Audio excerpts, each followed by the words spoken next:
ইহুদি নেতা David Ben-Gurion সর্বপ্রথম রাত্রেবেলা ইসরায়েল রাষ্ট্র এই ইহুদিদের ঘোষণা দিছে যে এটা একটা রাষ্ট্র অবৈধভাবে।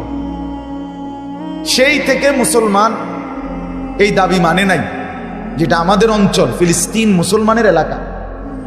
তোমরা আমাদের কাছে বলছো যে এখানে থাকবা গদ্দুয়ার উঠাইয়া, আমরা তোমাদেরকে উদ্বাস্তু হিসাবে, তোমাদের বসত ভিটা নাই এই কথা মনে করে আমরা তোমাদের জায়গা দিছি থাকতে, তোমরা একটা দেশ বানাই লইবা এই কথা তো আমরা বলি নাই।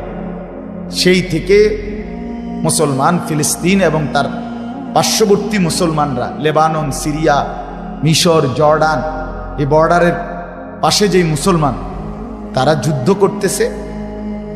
আজকে ৭৫ বছর একটানা ফিলিস্তিনের মুসলমান যুদ্ধ করছে, রক্ত দিচ্ছে, শহীদ হচ্ছে, কিন্তু আজও ফিলিস্তিনের জমিন ইসরায়েলের দখলদারি থেকে মুক্ত করতে পারে না। কথা বুঝছেন? আমার ঠিক কোন লাগতো না, আমার শুধু বুঝেন, আমি শুধু একজন